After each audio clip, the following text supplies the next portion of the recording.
Hi everybody, it's Wednesday night and thanks for showing up for Fight Back. My name's Steve Bartlett and I want to tell you a little bit about myself. I grew up in Baltimore. I was a child of the late 60s, but I was a kid during the 70s. A lot of people know that my dad was a professional ice hockey player and he finished his career when I was a little kid for the Baltimore Clippers in Baltimore. And even though I would go to the games, I was small, I hated going to the games, I would get really bored. And on the weekends when the Clippers had a home game, a lot of times my mom would go with my dad and they would go out to eat afterwards, so I would stay at home. You know, I was like 5, 6, 7, 8 years old, and they'd get a babysitter for me. And I was okay with that because on Friday nights they had shows like The Partridge Family and Brady Bunch were on, and on Saturday nights they had All in the Family and the Carol Burnett Show, Mary Tyler Moore, so I loved watching all those shows on TV. And my babysitter was a girl named Debbie Murphy, who was the older sister of my best friend Michael Murphy, and she would babysit, and it was fun. So here I was, a kid of the 70s, and one night, though, I didn't watch my normal litany of shows because she wanted to watch something else, and you know, I was just a kid. Who am I going to, protest? So she wanted to watch this movie that was a black and white musical, and that musical actually changed my life.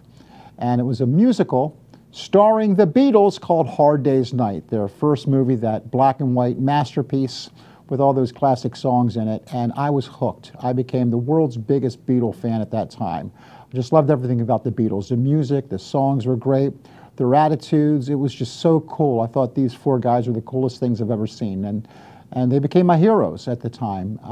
And ever since I saw Hard Day's Night and then later Yellow Submarine with the hippie cartoon versions of the Beatles, I was completely hooked. And I had every album they had on vinyl, a couple on 8-track, and I bought books about the Beatles, and my life was nothing but the Beatles. Throughout the 70s, I was just a die-hard Beatles fanatic. While other kids were part of the KISS Army in 4th grade, not me. I was loyal to the 4 lads from Liverpool. And when you're a Beatles fan, you always have to pick your favorite Beatle. You just can't say, I like them all equally. And for me, there was no question who my favorite Beatle was. Without question, my favorite Beatle was always and always will be John Lennon. And the reason why Lennon was my favorite Beatle was because, he was the smart one. He was the funny one with the acerbic wit.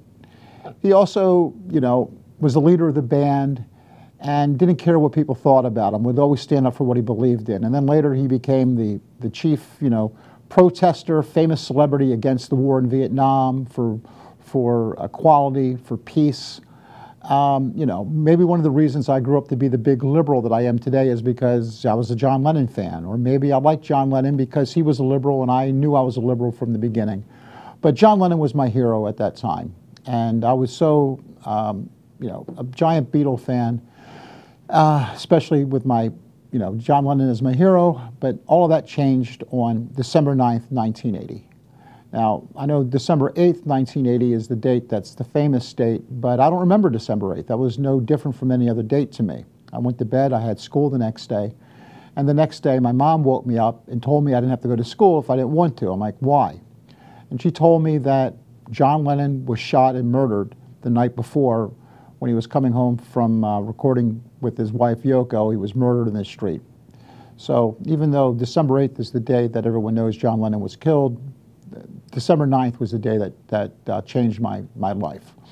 And it was a horrible thing. This crazy guy, Mark David Chapman, flew from Hawaii with the sole purpose of assassinating John Lennon, where he was murdered with his young son at home in front of his wife.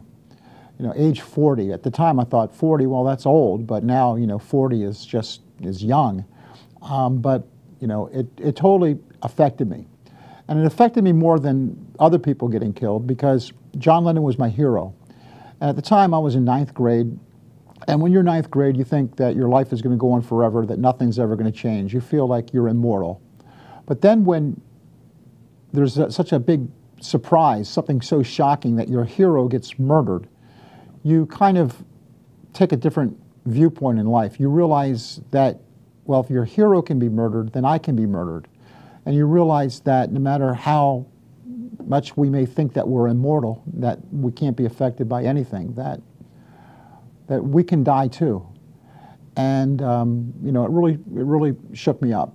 And as a result of that, that's when I first became against guns. I started hating the idea of handguns and all, firearms because of the assassination of John Lennon. And when I was in 9th grade, the next day when I went to school, I went to a Catholic high school, and we all had to say a prayer each morning, and that day, by coincidence, was my time, so I did a moment of silence in honor of John Lennon for whatever that was worth. Thoughts and prayers. The same thing the politicians are saying today. That's what I did when my hero got shot. And I was part of something called the Model Maryland State Legislature, which was this high school kids pretending they're in the Maryland legislature, so we would write laws and debate and pass laws and everything like that. So it was a good time. I met my first girlfriend at the Model Maryland State Legislature, but I also wrote a law about guns in the Model Maryland State Legislature, and I got to argue it and lobby it and try to get it passed and everything like that. But, I thought I was really doing something really big, like I was making a difference or an impact on the world, but the truth is, it really didn't matter. It was just fun and games. I was playing pretend. I was playing grown up. I didn't do anything that was really heroic. I didn't do anything that stopped people dying from the use of guns. I just thought I was, because I was doing this Model Maryland State Legislature mock bill that I created, this mock law that I was trying to pass. But it wasn't anything in real life. It's time for a break now? Okay.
Earlier this year, 17 were murdered at Stoneman Douglas High School in Parkland, Florida.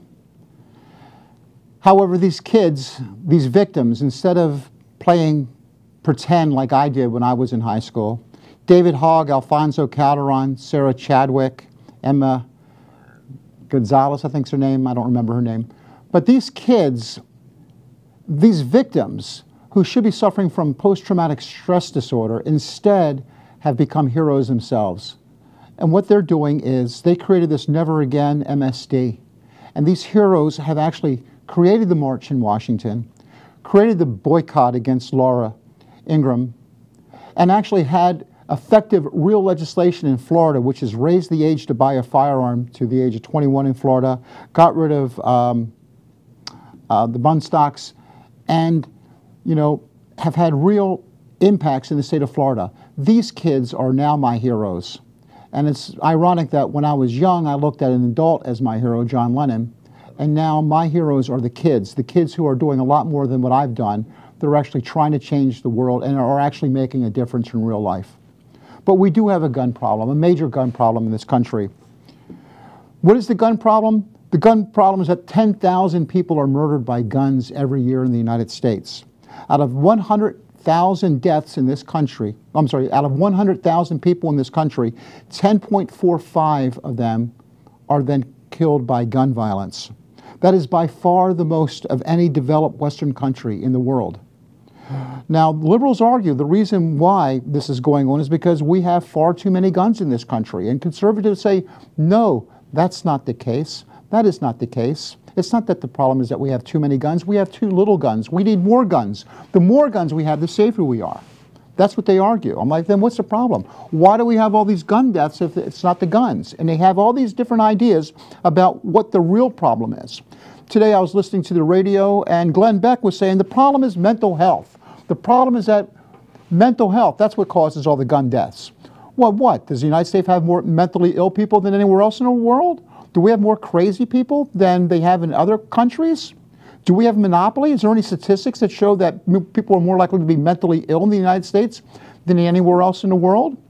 Okay, let's look at France, for instance. France, okay? Are we saner than they are in France? These people think that Jerry Lewis is the greatest artist who ever lived. They think that being a mime makes you a great artist, doing, you know, silent meme stuff, okay? They have 1/4 of the gun deaths that we have in the United States. We are 4 times higher. Okay, that's 400% higher of dying by gun violence in the United States than in France. So how can it be mental health? Some other people say, no, it's the movies. Our movies are so violent. Movies are violent in the United States. That's why there's so many gun violence. But you know what? Go up to Canada. Go to a Cineplex in Canada. You know what they watch on TV? You know what they see at the movies there? The same stuff we have here. If you have a movie in the United States, they show the same movie in Canada. They don't have different movies up there than we have here. They have the same exact movies in Canada that we have here. But you know what? Gun deaths are 5 times higher in the United States than they are in Canada. So it can't be the movies, can it?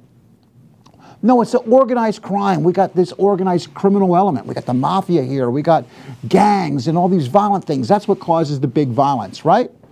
Well, where did the mafia start? Italy, Sicily. Well, you know what? 8 times higher gun violence in the United States than it is in Italy. So I guess it's not the history of organized crime, is it?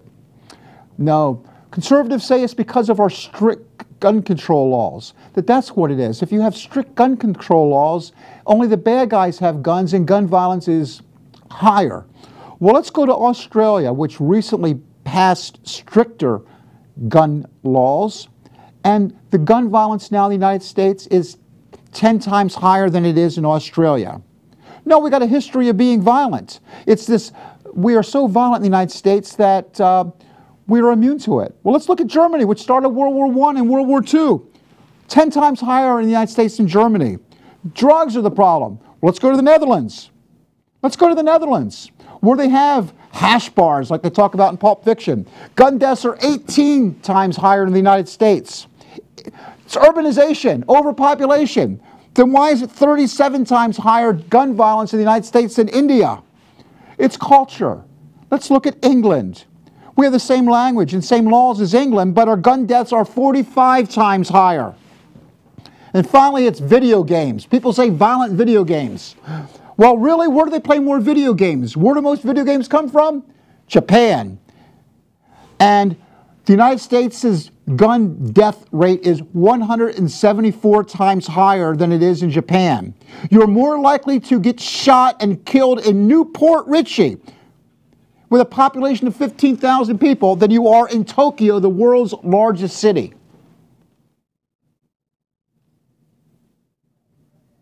We'll be right back.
Hi, I'm Jerry from Hot Locks Hair Salon. We are conveniently located at 13414 US Highway 19 in Hudson. I've been a local hairstylist in our community for the last 34 years, 7 of which I was an educator. Our passion is the artistry of hair, and Hot Locks is here to help you achieve your perfect image. You can call us at 727-514-9978. If the problem, according to the NRA, the problem is that we have too little guns, not too many guns. So let's see, the fact that we have more gun deaths than any other developed place in the world, and we happen to have more guns than any other place in the world, is that just a coincidence? Shouldn't the places which have the less amount of guns have the most gun deaths? Shouldn't Japan be #1 in the world in gun deaths, since they don't have good guys with guns and able to kill the bad guys with guns? Okay, let's look at the real statistics and look at the real facts. Okay, right now in the United States, there are 10.4 deaths per 100,000 people, and there are 101 guns per 100 people. Okay, there are more guns in the United States than there are people. Think about that. Okay, but if that's the case, if we have too little guns, then the more guns you have, the less gun deaths you should have. But let's look at the statistics, okay? I'm going to go through these countries and I'm going to tell you something. I looked at the numbers and something popped up that I never noticed before. There's a direct correlation between the amount of guns that a country has and the amount of gun deaths that they have. Let's look at Switzerland. Switzerland actually has a lot, they're pretty loose with their guns. They don't have strict gun control in Switzerland, okay? They have 3 deaths per 100,000 people in Switzerland, okay? And they have 24 guns per 100 people in Switzerland, okay? We have 4 times as many, we have 4 times as many gun deaths in the United States than they have in Switzerland, but that's because we have 4 times as many guns as they have per 100 people in Switzerland. It's almost an exact ratio. So let's go to Italy now. Italy, there's 1.31 deaths per 100,000 people in Italy, okay? And they have 11.9 guns per 100 people in Italy, okay? So what is the ratio there? The United States has 8 times as much gun deaths per 100,000 people as they have in Italy, and we happen to have 8 times as many guns as they have in Italy. Is that a coincidence that the ratio is the same, that the amount of guns is 8 times higher in the United States and the amount of deaths is 8 times higher in the United States than it is in Italy? Let's go to England. Okay, there they have 0.3 deaths per 100,000 people in England. And they have 2.8 guns per 100 people in England. Okay? So let's look at the ratio there. We have 36 times as many guns as they have in England. 36 times as many guns as they have in England, and we have 35 as many gun deaths per 100,000 as they have in England. Is that a coincidence that it's 35 or 36 times more guns and 35 or 36 times as many gun deaths? And let's go to Japan. In Japan, there's 0.06 deaths per 100,000 people caused by gun violence, and they have 0.6 guns per 100 people in Japan, compared to the 10.4 deaths caused by gun violence per 100,000 people and the 101 guns per 100 people in the United States. Okay? So you are 168 times more likely to die by the use of a gun in the United States than you are in Japan, and we happen to have 173 times as many guns as they have in Japan, as they have in the United States, as they have in Japan. Boy, those numbers are pretty close, aren't they? 168 times is more likely to be killed by gun violence, while there's 173 times as many guns. The ratio is almost exact. Based upon the statistics, you can pretty much say that if we cut our amount of guns in half in the United States, from 101 guns per people to 50% in people, we would save half the lives. Our gun death rate should be cut in half. There's a direct proportionate relationship between the amount of guns that we have per 100 people and the amount of gun deaths that we have per 100,000 people. The ratio can't be denied. It lines up through United States, Switzerland, Italy, England, and Japan. there is a pattern. There's a direct correlation between the amount of guns that a society has or that a country has and the amount of deaths caused by those guns. This is not Common Core math. This is not the new math, okay? It's common sense. When you have something that's dangerous, people are going to get hurt, people are going to die, okay? What is the cause of gun violence? Drum roll, please. Guns. Now, if you want to be like me back when I was in high school and play pretend, okay, then you can do that. Or if you want to be like the oppressors and be on the side of the NRA and just do whatever they tell you to do because you watch Fox News, or you want to be someone who doesn't care about it, you'd rather put your head in the sand and just ignore the problems and the violence that's going on in this country, you can do that. But what I think you should do is I think you should be a hero like our young kids who are going to high school here, who instead of being depressed and sad and hurting themselves or ignoring the problems of gun violence in their schools, have actually rose up and decided to fight back. Because that's what our country is about. It's about protesting and doing the right thing and learning how to fight back. Okay? I want to be more like the heroes and the kids of today than like I was when I was a kid when my hero John Lennon was shot. Okay? It's time for us to come together. It's time for us to fight back. And it might be hard to know how to fight back, but what you need to do is you need to learn how to fight back. And how do you learn how to fight back? The first thing you have to do is you have to learn the truth. You have to read. You have to keep a conversation going. You can't ignore the problems. You have to keep working the problems and learning about it and talking about it. Whether it annoys your friends by arguing on Facebook, but the most important thing is you have to keep the information out there. We can't let the oppressors win. We can't let the NRA win. Okay? We have to get in their face and let them know the truth. Let them know the truth about gun violence. It is a myth. It is a lie when they try to tell you that the more guns you have, the safer you are, when the statistics show the exact opposite. That the exact opposite is true. Okay? They don't have guns in Japan, and guess what? No one dies from gun violence in Japan. We have all the guns in the world in the United States, and more people die by guns in the United States. And yet the NRA just keeps trying to push legislation to make it easier for people to own guns. People are dying, and our kids are dying, and enough is enough. And we need to change that. If you want to fight back, contact your congressman and tell them, if you take money from the NRA, you're not going to have my vote. I don't care how much money you get from these lobbyists and special interests. If you're in bed with the NRA, you're not going to get my vote. That is how you make changes. Give money to any congressman who chooses not to take money from the NRA. Get your checkbook out. Write a check for $10, $5, $1. Every dollar helps. But let them know that if they vote for laws that oppose legislation that can make our streets safer, let them know that they don't have your vote. Learn how to fight back. Okay? I got this show. It might not have any effect. It might not do any good, but at least I'm trying. At least I'm trying to teach people that they have the power in themselves to make a difference. Okay? That we can take this country back, not by Second Amendment remedies or by rebelling against the federal government, but by using our power of freedom of speech, our First Amendment right to freedom of thought, and our right to elect new leaders if the old ones are failing us. That's what we need to do. We need to mobilize and start fighting back. Okay? So, don't let these kids die in vain.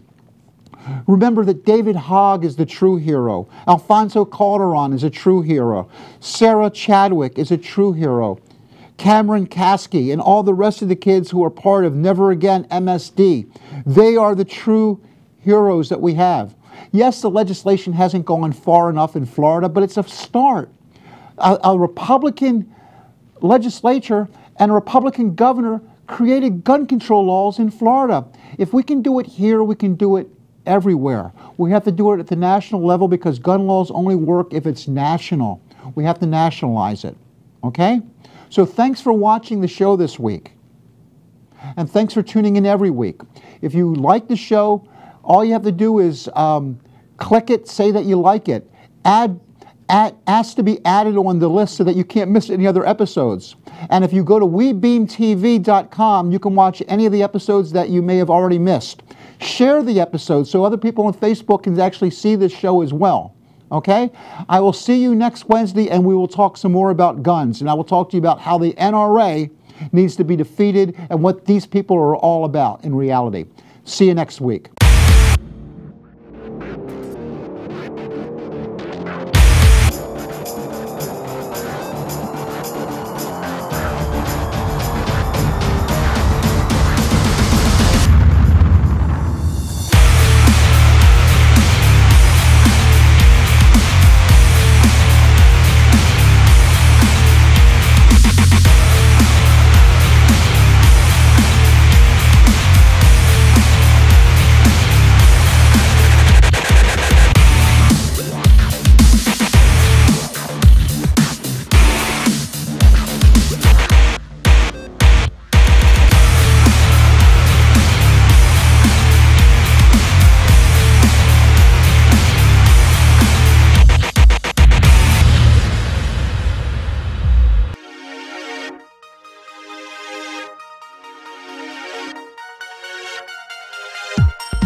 Oh, did you want to do a promo thing? You said